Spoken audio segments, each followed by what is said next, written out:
Este año 2022, la Secretaría Ejecutiva del Sistema Estatal Anticorrupción de Aguascalientes se encuentra trabajando con la Oficina de las Naciones Unidas contra la Droga y el Delito en el marco del Mecanismo Nacional de Revisión entre Pares de la Convención de las Naciones Unidas contra la Corrupción.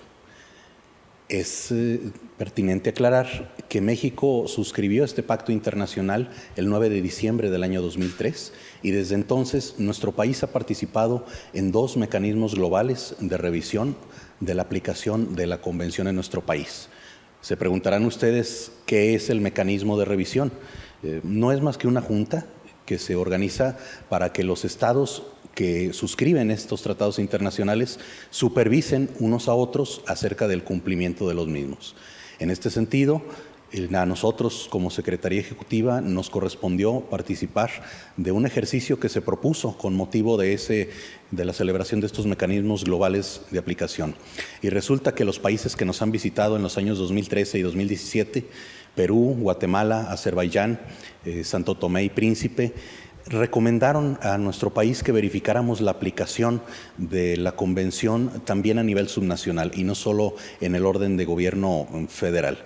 En este sentido, México es el primer país a nivel global, a nivel mundial, que replica el mecanismo de revisión a nivel subnacional y la CC Aguascalientes forma parte de esto. ¿En qué sentido o en qué dirección se está contribuyendo la Secretaría Ejecutiva?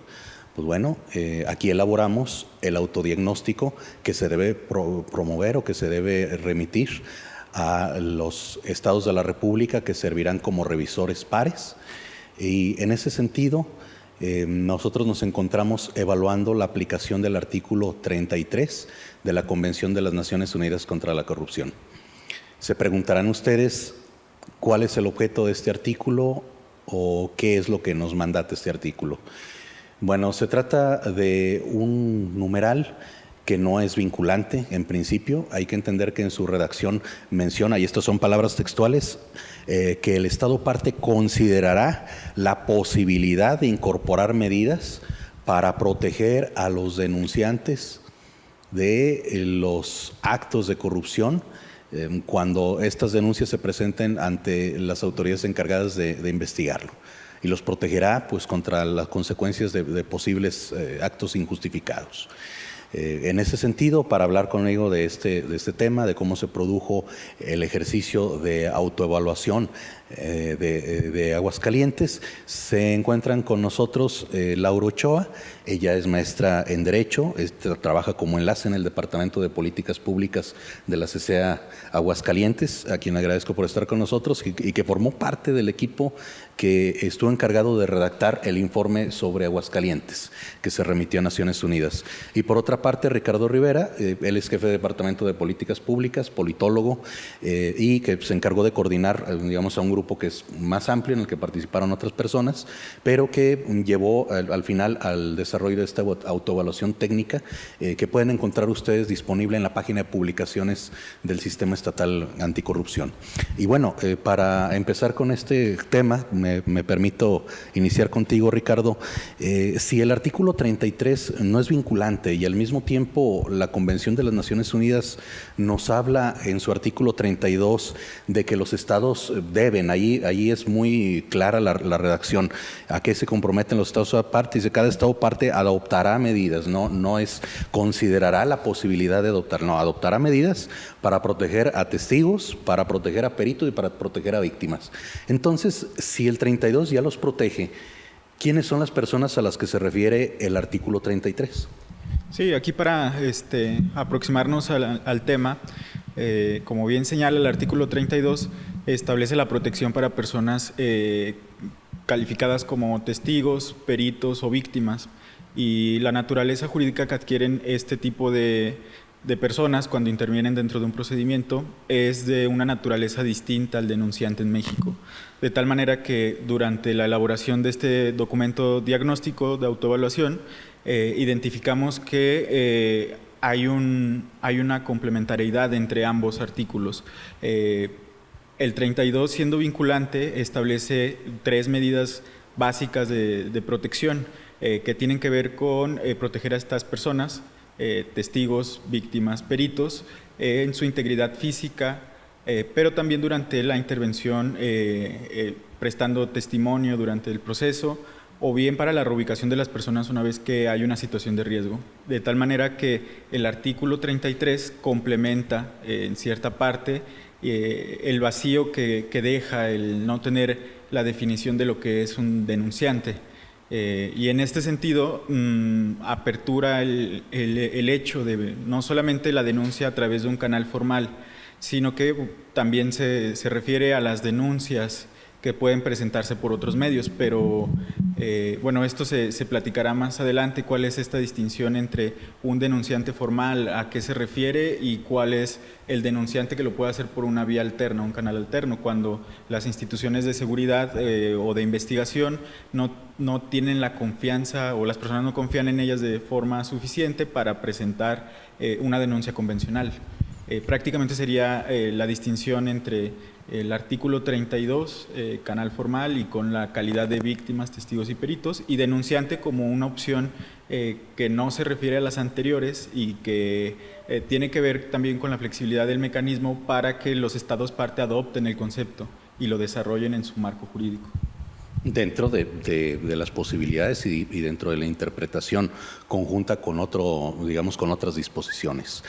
Ahora bien, Laura, si en el marco jurídico mexicano se identifica a la víctima y al ofendido con el denunciante, entonces, ¿de qué derechos disfruta el denunciante?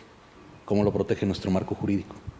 Sí, mira, la Constitución Federal, en su artículo 20, establece que es obligación de todos los ministerios públicos garantizar la protección de los denunciantes, de las víctimas, de los testigos o de cualquier sujeto que sea parte del proceso.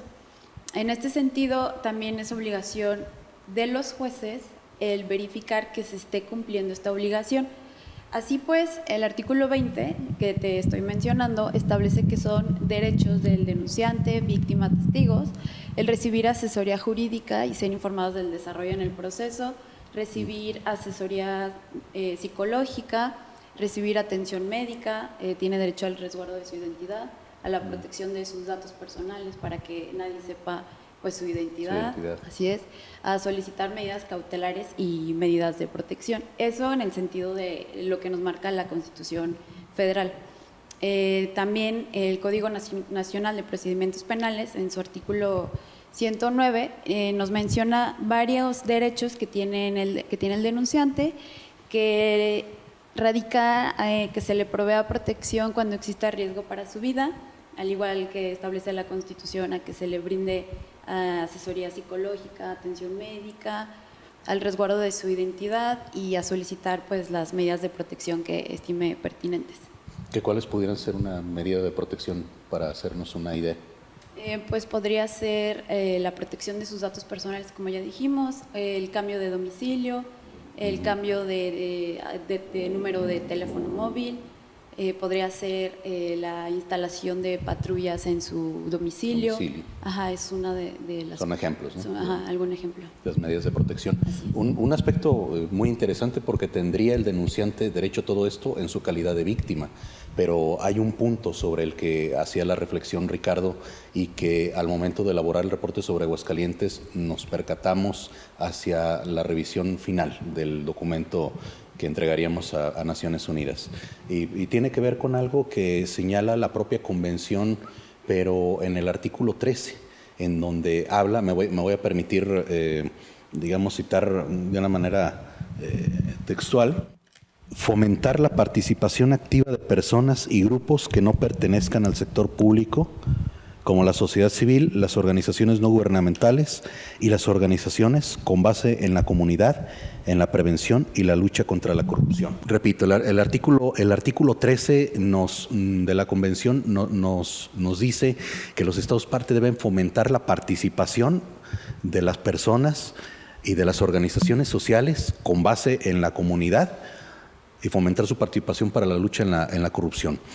Y eso nos da una orientación en relación a qué clase de protección necesita el denunciante o qué clase de necesidad tiene.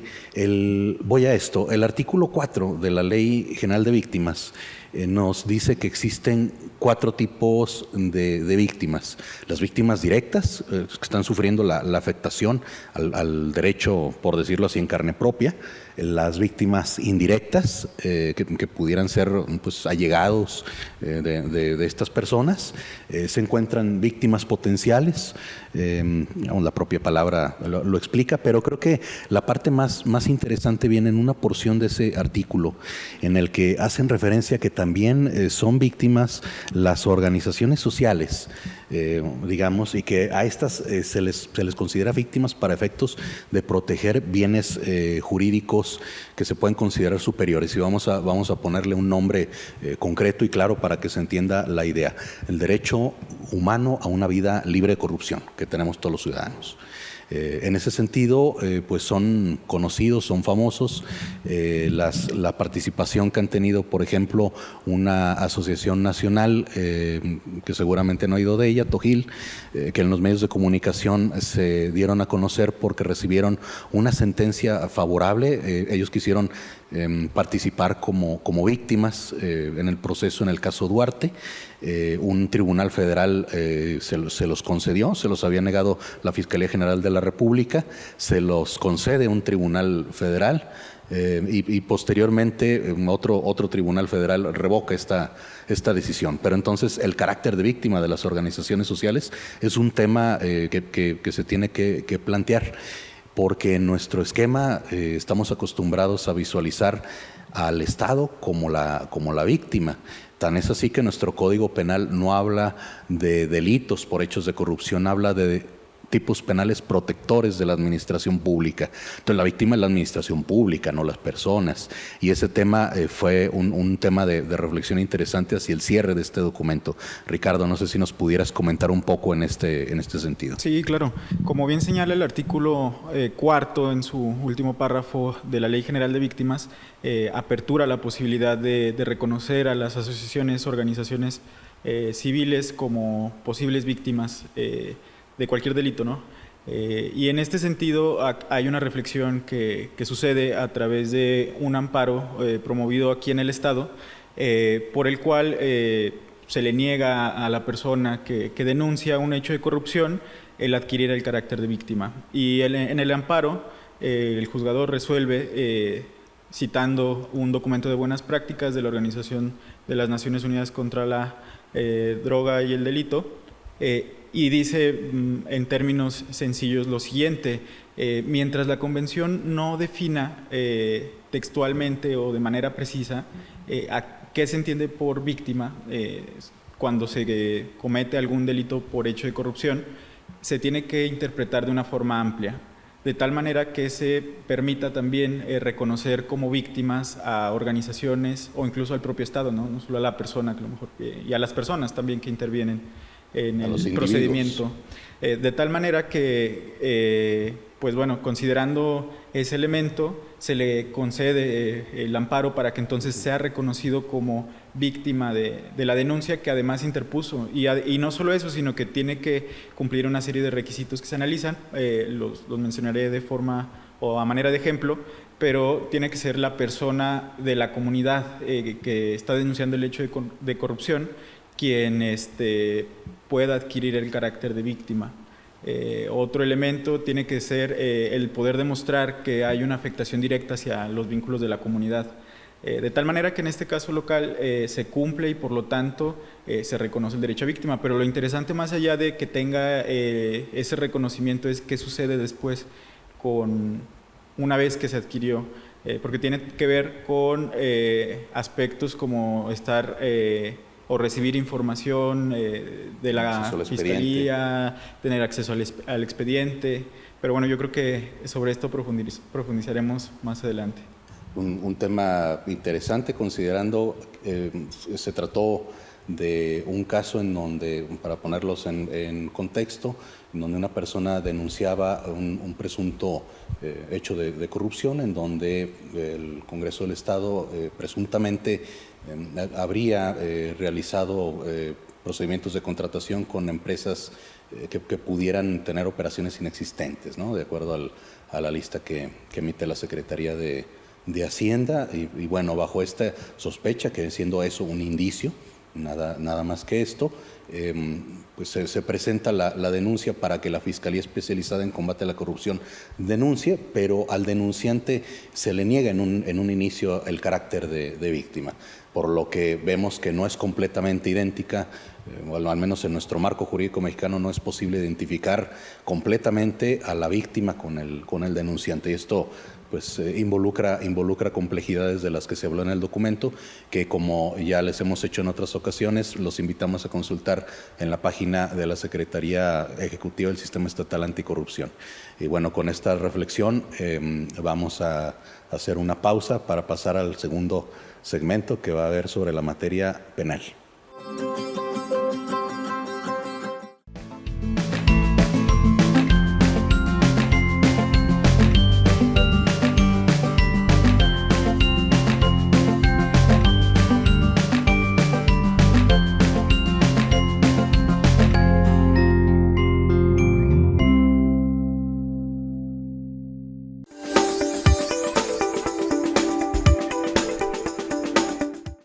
La Ley General de Víctimas establece que hay 4 tipos de ellas. Las directas, las que se afecta en carne propia el problema que se está denunciando. Las víctimas indirectas, que pueden ser los allegados de esa persona. Las víctimas potenciales, que pudieran verse en algún momento afectados por algún riesgo, alguna posibilidad de vulneración a su esfera jurídica. Y también establece el artículo 4 de esta ley que las organizaciones sociales pueden llegar a ser considerados como víctimas, lo que es muy interesante para el caso del combate a la corrupción. ¿Quieres conocer más? En el segmento a continuación te platicamos. La CCE Aguascalientes se encuentra participando este año 2022 con la Oficina de las Naciones Unidas contra la Droga y el Delito en el marco del Mecanismo Nacional de Revisión entre Pares de la Convención de las Naciones Unidas contra la Corrupción. Y en ese sentido, para hablar de este tema y de hablar específicamente del tema de protección a denunciantes, me encuentro reunido con algunas de las personas que intervinieron en la generación del reporte de Aguascalientes. Hay que mencionar, cuando se habla de protección a denunciante en Aguascalientes, no podemos soslayar que existe en nuestro estado un programa precisamente de protección a las víctimas que se deriva de la ley para la protección de las personas que intervienen en el enjuiciamiento penal para el estado de Aguascalientes. Digamos, esta normativa, al tener un margen, un ámbito marcado para la protección del denunciante, marca o enlista una cantidad de personas bastante amplias en las que pueden quedar comprendidas estas medidas de protección que establece la ley y el programa en la materia. Estamos hablando no solamente de víctimas, ofendidos y testigos, sino también los peritos. Estamos hablando de policías, agentes del Ministerio Público, juzgadores, y creo que lo más interesante viene en las fracciones 6 y 7 del artículo 9, en donde hace mención, dice ahí, los que hayan aportado datos para la investigación. Fíjense qué amplio lo deja. Y fracción 7, los allegados de cualquiera de los anteriores que se mencionaron. Lo que deja el ámbito de protección, pues digamos, a una cantidad de individuos bastante, pues digamos, amplia, ¿no? Es bastante generosa la cobertura. En relación al programa que se menciona, para quien le interese consultarlo, se publicó en el Periódico Oficial del Estado el 11 de junio del año 2016, y en pues el objetivo que marca está orientado a garantizar la presencia de los testigos en el proceso, así lo enuncia su objeto. Hay que entender que en el caso de los denunciantes, probablemente en nuestro marco mexicano no los considere, como ya veíamos al final del segmento anterior, como víctimas. Eso vendría en un escenario que pudiera ser considerado improbable o explorándose en exploración. Eso es algo que la jurisprudencia apenas está definiendo si es posible. Sin embargo, creo que resulta interesante lo que agrega este programa para la protección al denunciante en nuestro estado, que habla de que el objetivo del programa es ofrecer de forma residual y subsidiaria la garantía de la protección a la vida y a la integridad de las personas en condiciones diferenciales y, ante el alejamiento de la zona de riesgo, prestar atención integral para que las personas protegidas reconstruyan su proyecto de vida. En un momento veremos las medidas de protección que pudiera involucrar o que se encuentran consignadas en la Ley para la Protección de Personas Intervinientes en el Enjuiciamiento Penal. Pero hay un punto que vale la pena rescatar, digamos, antes de pasar contigo, Ricardo, a ver ese tema, que es el momento en el que inician las medidas de protección. Cuando uno lee la Ley para la Protección, se encuentra que en todo momento se menciona que las medidas de protección son aplicables a partir del inicio del proceso penal.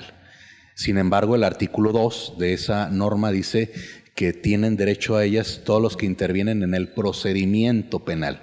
Este cambio de fraseo resulta importante porque quiere decir que si se interpreta conforme a la fracción, conforme al artículo 2 de la ley, la protección al denunciante abarcaría desde el momento de la presentación de la denuncia. Y este aspecto es importante porque si se interpretara lo contrario, que la denuncia inicia con el inicio del proceso penal, estaríamos esperando hasta la notificación formal al presunto infractor o al presunto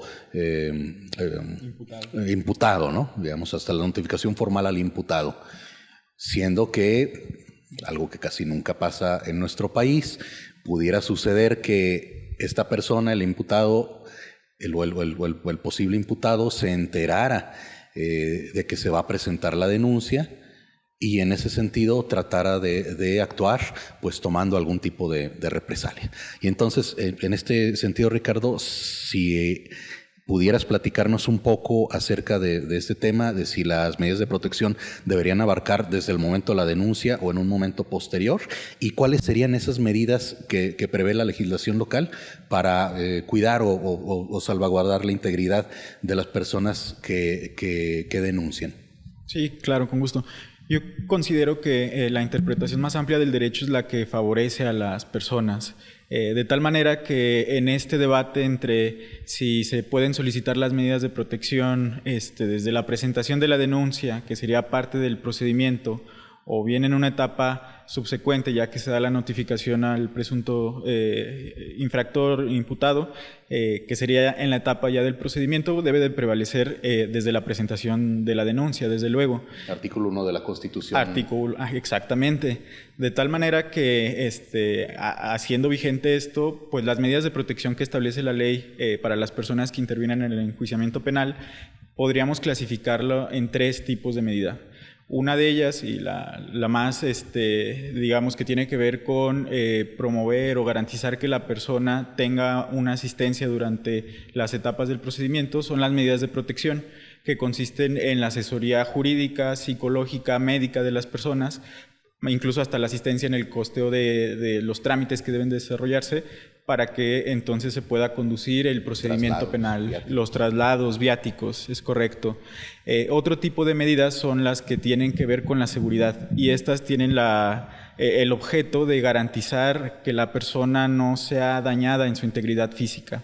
De tal manera que esta clase de medidas, por ejemplo, encontramos la vigilancia policial en el domicilio de la persona, que es parte del procedimiento, o incluso como el resguardo de su integridad a través de cuerpos especializados en seguridad, que tienen que ver con evitar que sufra algún daño durante su intervención en el procedimiento de manera física.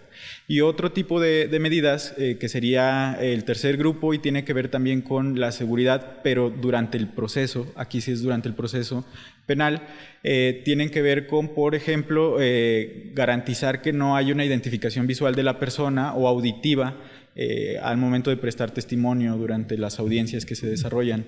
De tal manera que son estas tres tipos de medidas de protección, de seguridad y durante el proceso las que tiene derecho cualquier persona que solicita una medida de protección en términos de esta ley. Sería lo que se analiza en el documento.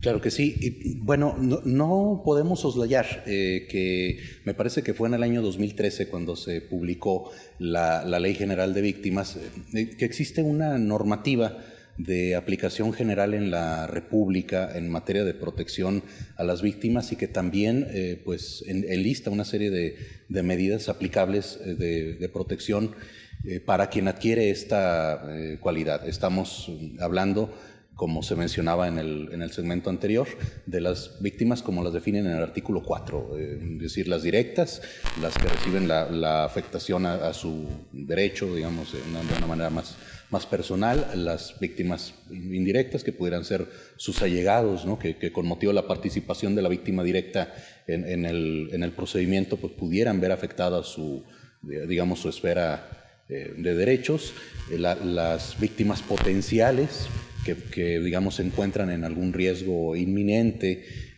digamos en peligro su persona, su patrimonio, o digamos lo que analizábamos al final del segmento anterior, digamos las organizaciones pues o las personas que se consideran digamos víctimas que habitan en la comunidad que ha sufrido por el acto de corrupción, por el hecho de corrupción, que se consideran pues que existe alguna agresión a su derecho a vivir en un ambiente libre de hechos de corrupción y pues que se les reconoce esta calidad. Ahora, Laura, para pasar contigo, no sé si nos pudieras platicar un poco cuáles son las medidas de protección que la Ley General de Víctimas y su correlativa a nivel local pues prevén para estas personas de las que habla el artículo 4 de la Ley General. Sí, mira, el artículo 12 de esta Ley General de Víctimas establece ciertos derechos de los que pueden gozar estas víctimas. Uno de estos es que se garantice su protección, la integridad de su persona, su intimidad, la protección igual de su familia, no solamente de ellos, de los testigos que tienen a favor y que puedan solicitar medidas cautelares como es una orden de restricción. Pero también, digamos, eso es lo que se tiene previsto por la Ley General de Víctimas. Esto es un estándar aplicable en todo el país. Pues digamos, en cualquier punto de la República, las autoevaluaciones, digamos, referirán esto, pero en lo particular del estado de Aguascalientes, la Ley de Víctimas del estado que tenemos tiene un símil, ¿no? En este tipo de medidas en su artículo 29. Digamos, ¿cuáles serían las medidas particulares de nuestra entidad? Sí, es correcto. Mira, entre las que destacan es la protección de su vivienda, que se le brinde protección policial, que se le proporcione una residencia temporal entre lo que dura el proceso, que se le facilite el cambio de residencia, que se le proporcione algún número telefónico provisional al que actualmente tiene, o que se le implemente el código de visita domiciliaria, es decir, que un policía vaya frecuentemente a visitarlo para ver que esté todo en orden, por así decirlo. En su domicilio o en el de su familia, ¿no? O la instalación de cámaras, por ejemplo, eso también es algo previsto en la normativa local. Bueno, en ese sentido, digamos, y con esto quisiéramos hacer una pausa para pasar ahora al tercer segmento y empezar a hablar del tema ya no de la materia penal, sino de responsabilidades administrativas y de algunas cosas que nos sorprendieron al momento de estar haciendo el cierre de este documento. Nos encontramos platicando de la participación de la CCA Aguascalientes en el Mecanismo Nacional de Revisión entre Pares de la Convención de las Naciones Unidas contra la Corrupción.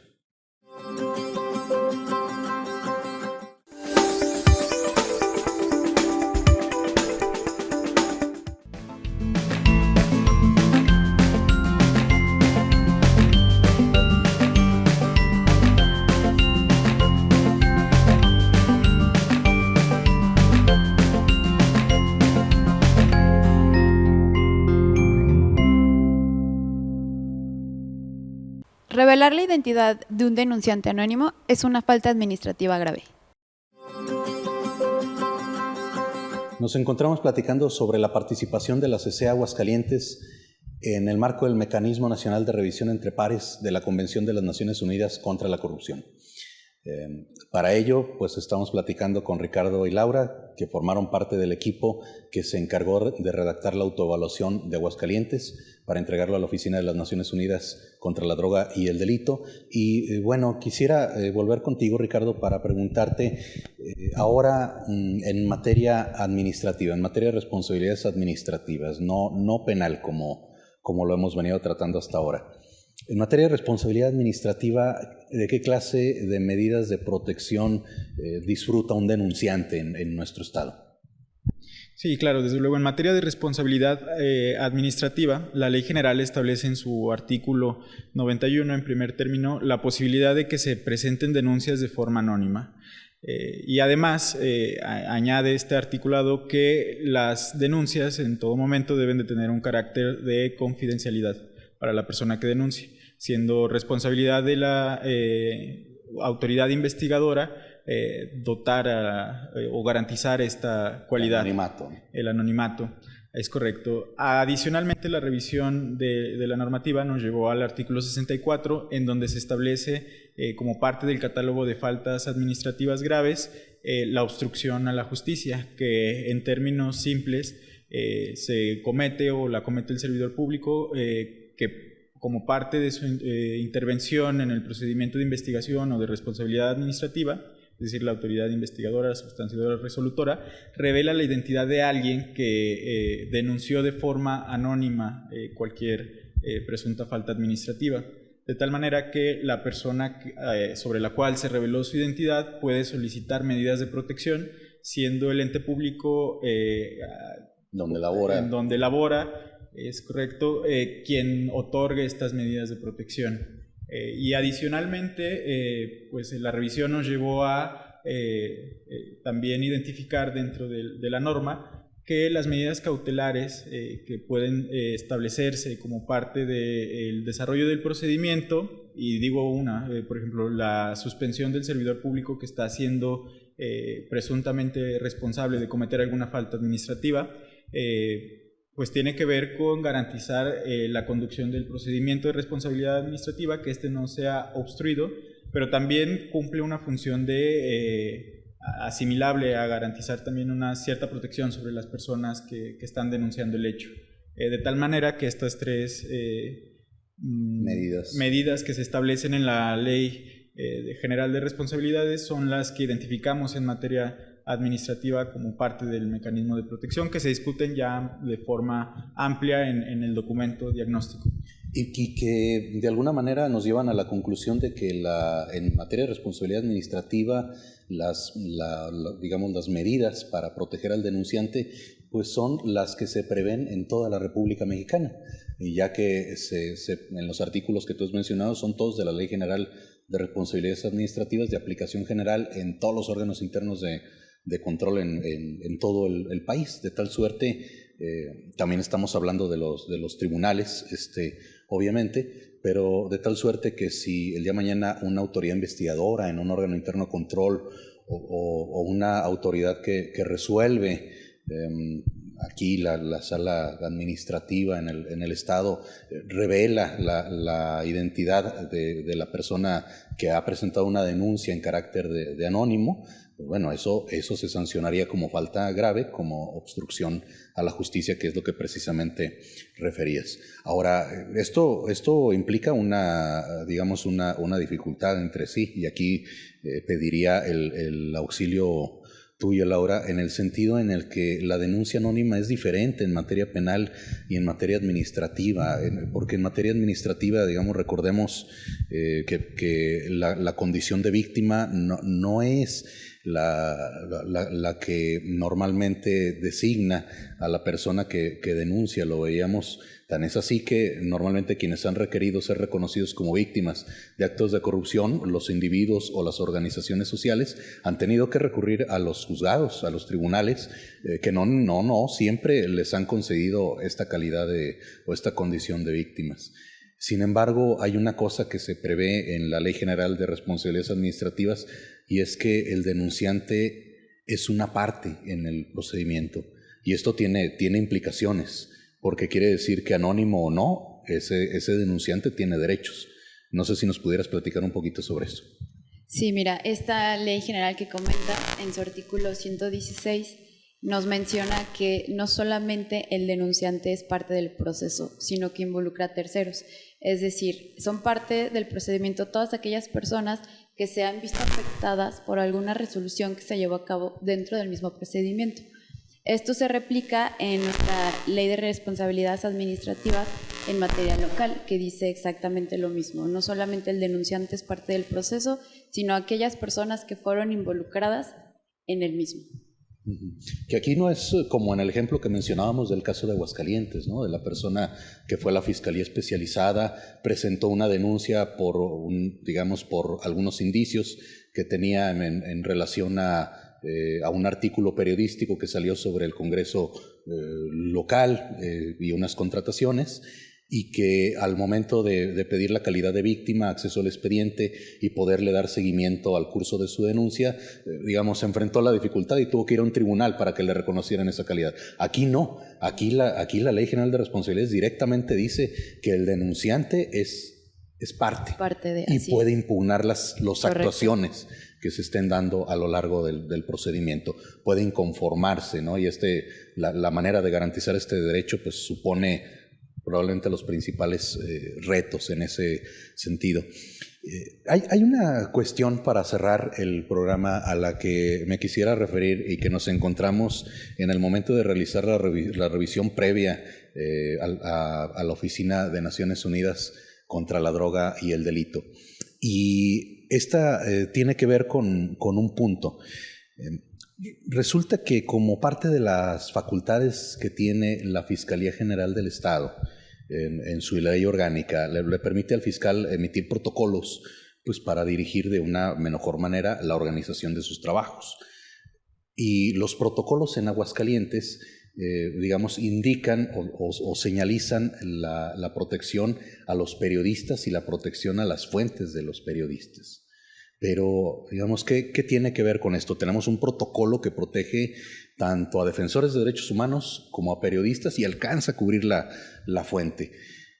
Pero ¿qué tiene que ver esto con el artículo 33? Porque habíamos dicho al principio que a quien se protegía era el que denunciaba ante autoridades, formales, que podían llegar a sancionar los actos de corrupción a los que se refiere la convención. Y entonces nos encontramos con que las guías técnicas nos señalan una serie de interpretaciones que han dado los tribunales, la jurisprudencia, en el sentido en que mientras no se encuentre definido la figura del denunciante como tal, se debe interpretar de la manera más amplia, como ya lo habían comentado, pero al mismo tiempo se señala que el denunciante que trabaja a través de los medios de comunicación o la fuente que informa al periodista que posteriormente difunde un acto de corrupción también tienen un papel en la lucha contra la corrupción. Ya les había referido el artículo 13 de la Convención de las Naciones Unidas contra la Corrupción, y en él se menciona que los Estados parte deben fomentar la participación de personas que no se encuentren en el gobierno, que no sean funcionarios. Esto es muy importante porque estamos tratando de prever una serie de medidas de protección. Tan es así que en materia administrativa ya estamos suponiendo que la persona trabaja y hay que pedirle la medida de protección al titular de la unidad administrativa donde trabaja.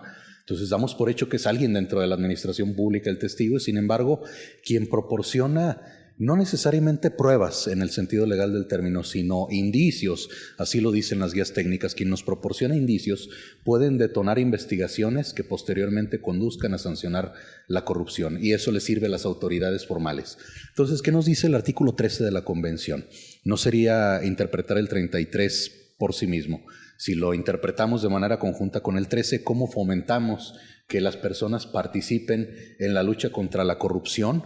Y en su denuncia pública, lo tengo por aquí apuntado, cómo se trata de fomentar la participación activa de personas que no pertenezcan al sector público en la prevención y lucha contra la corrupción y para sensibilizar a la opinión pública con respecto a la existencia, las causas y la gravedad de la corrupción, así como a la amenaza que ésta representa. Y esto pues me parece una clara referencia al trabajo periodístico.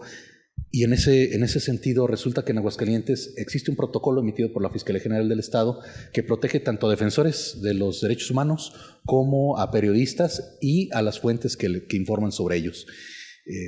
Es una cuestión de ampliar el concepto del denunciante, y las guías técnicas dan pie a interpretarlo en ese sentido.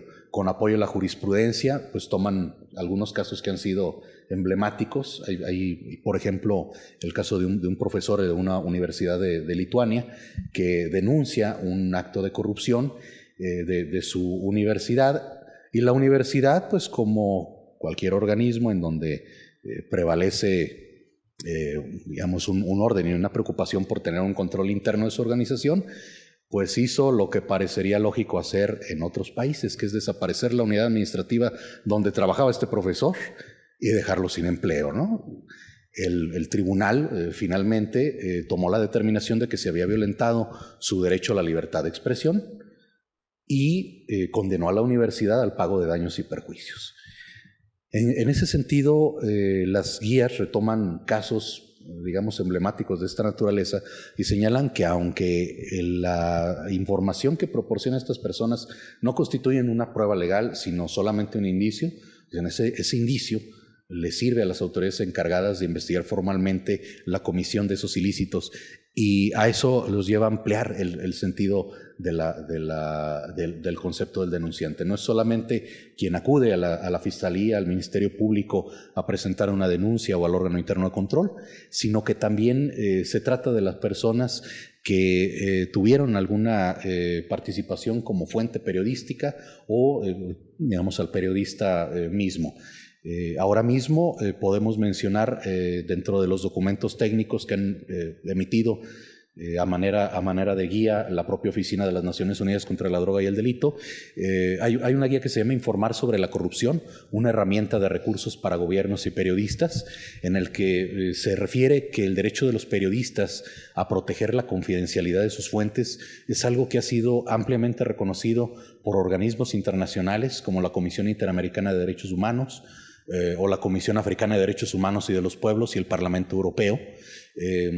Se comenta en esta guía técnica el caso, espero estarlo diciendo bien, Godwin versus Reino Unido, en el que el Tribunal Europeo de Derechos Humanos pues dictaminó un caso en el que la autoridad investigadora, una investigación de naturaleza penal, le exigía al periodista revelar la fuente de información, y el tribunal pues dictaminó que este intento pues constituía un atentado contra el derecho digamos de este periodista, este medio de comunicación, a ejercer su libertad de expresión, y por lo tanto pues estaba vulnerando la posibilidad de que se combatiera la corrupción mediante este hecho. Entonces el anonimato de las fuentes periodísticas pudiera quedar cubierto, de acuerdo a las guías técnicas de interpretación, por la protección del artículo 33, pero se considera como una buena práctica.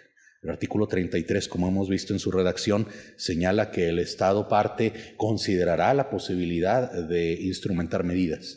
Entonces, digamos, nosotros al percatarnos de esto y de que las guías, digamos, en varios sentidos apuntaban a esa protección, vimos ese protocolo de la Fiscalía General del Estado, lo incluimos como parte de la autoevaluación de Aguascalientes que se entregó a Naciones Unidas, y pues de alguna manera se quiso ampliar esta interpretación para poder abarcar a personas que, aunque no de manera, pues digamos, no a través de los mecanismos formales, pero sí a través de la difusión, el señalamiento público de indicios que pudieran llevar a la autoridad a conocer del asunto, contribuyen en el combate a la corrupción y, como dice el artículo 13 de la Convención, a socializar sobre las consecuencias de los actos de corrupción.